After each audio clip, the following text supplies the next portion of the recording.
Hari ini firman Tuhan yaitu mengenai penggenapan perintah agung.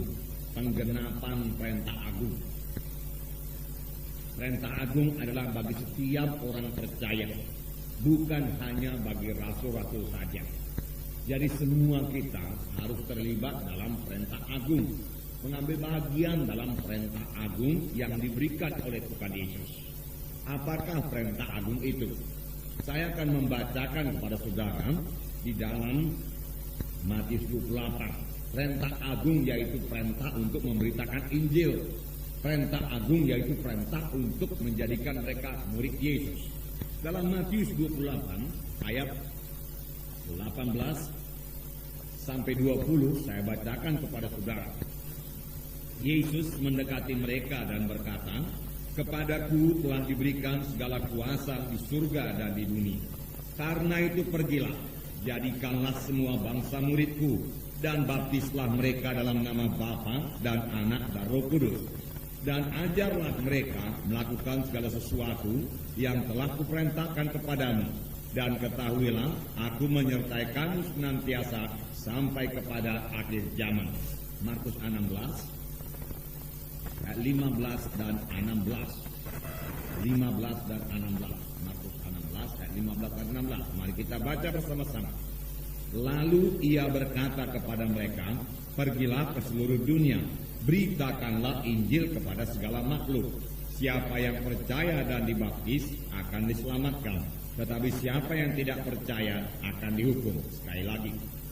Lalu ia berkata kepada mereka, "Pergilah ke seluruh dunia, beritakanlah Injil kepada segala makhluk. Siapa yang percaya dan dibaptis akan diselamatkan, tetapi siapa yang tidak percaya akan dihukum." Nah, inilah perintah Tuhan Yesus. Selalu kita sebut dengan perintah agung bagi gereja, bagi setiap anak-anak Tuhan, berarti bagi saudara dan bagi saya. Nah, perintah Tuhan Yesus ini dapat dibagi dalam 4 bagian besar.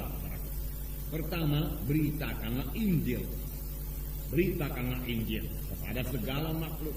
Pergilah ke seluruh dunia, beritakanlah Injil.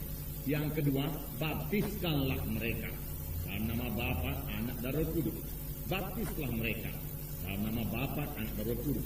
Yang ketiga, ajarilah mereka. Ajarlah mereka menurut segala sesuatu yang telah kuperintahkan kepadamu.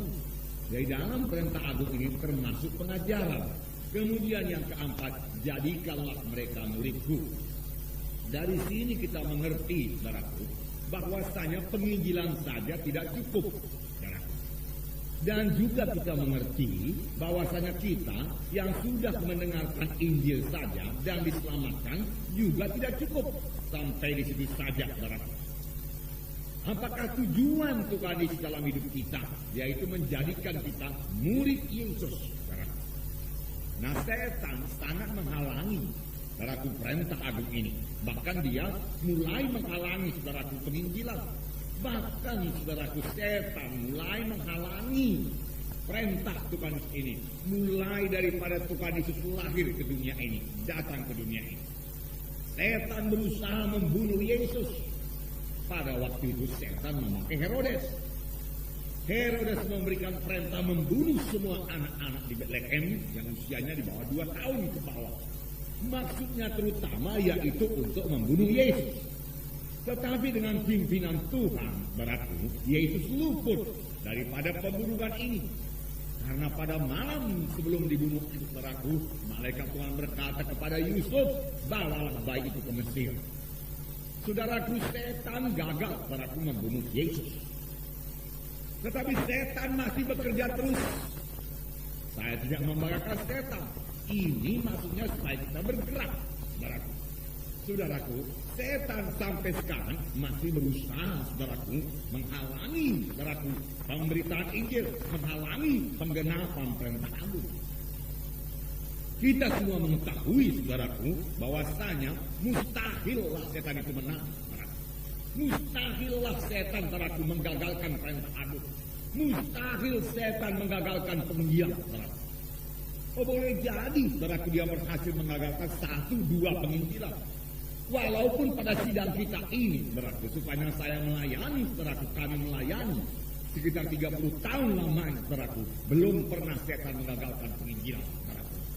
Karena kita anak-anak Tuhan, saudaraku, yang bersiap sedia untuk penginjilan. Lebih dahulu kita mengikat setan dalam nama Yesus dan mengusir kain dalam nama Yesus, sehingga dia tidak bisa, saudaraku, menjamah penginjilan kita, saudaraku. Injil diberitakan, perintah agung digenapkan, saudaraku. Saudaraku yang kasih dalam nama Yesus, saudaraku. Jadi sampai sekarang setan masih sibuk menghalangi penggenapan perintah agung. Sibuk, saudaraku, menghalangi pemberitaan Injil. Jangan kita mau terjerat di dalamnya, saudaraku. Memang tidak dengan cara membunuh Yesus, saudaraku. Tidak mungkin dia membunuh Yesus, saudaraku. Tapi, saudaraku, dengan membuat, saudaraku, anak-anak Tuhan itu sibuk dengan urusannya sendiri. Dengan membuat gereja, saudaraku, sibuk dengan urusan di dalam gereja sendiri, saudaraku. Setan membuat gereja sibuk dengan urusan badani, saudaraku. Urusan di dalam gereja, saudaraku. Bahkan jikalau boleh, saudaraku, dia berusaha memecah belahkan gereja, saudaraku. Dengan gereja berpihak-pihak. Kalau sudah terjadi berpihak-pihak, saudaraku, akan ada pertentangan, akan ada sakit hati, dendam, amarah. Dan itu menghilangkan kuasa Tuhan, menghilangkan hadirat Tuhan dari sidang tersebut, yang menyebabkan sidang itu menjadi lumpuh dan tidak bisa membawa Injil, saudaraku. Saudara yang kasih dalam nama Yesus, tetapi biarlah kita sadari sepenuhnya, saudara, pada saat ini perintah agung ini bagi kita semua, masing-masing kita anak-anak Tuhan. Bukan semua jadi pendeta, bukan semua jadi penginjil, saudaraku. Tidak, saudaraku. Tetapi, saudaraku, semua mengambil bahagia, saudaraku. Firman Tuhan mengatakan, pergilah kamu, jadikanlah segala bangsa muridku.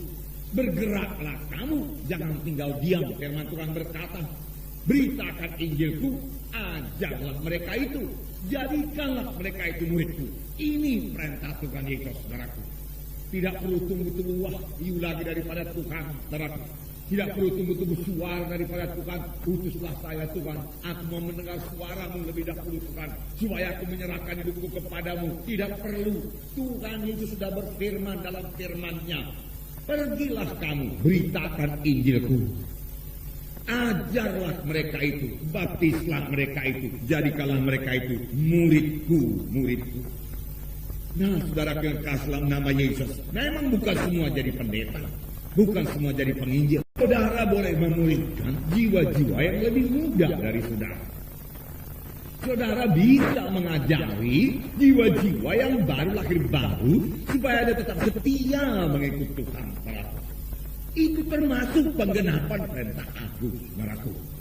Saudara bisa mengajari jiwa-jiwa supaya dia membuangkan semua kuasa-kuasa kegelapannya. Karena kuasa kegelapan itu kekejian kepada Tuhan. Saudara bisa memberikan firman Tuhan mengenai ayat-ayat kesembuhan supaya jiwa-jiwa itu mengerti bahwasanya Tuhan suka dia sehat, Tuhan suka dia kuat, Tuhan mau menyembuhkan dia. Dengan demikian dia tahu pasti bahwasanya Tuhan mau menyembuhkan dia dan dia bisa berseru kepada Tuhan dengan iman, saudaraku. Karena sebelum kita mengetahui dengan pasti apa itu kehendak Tuhan, kita belum bisa berdoa dengan iman, saudaraku. Tetapi setelah kita mengetahui kehendak Tuhan dengan pasti, kita bisa minta dengan pasti dan percaya jawabannya juga pasti kita terima, saudaraku.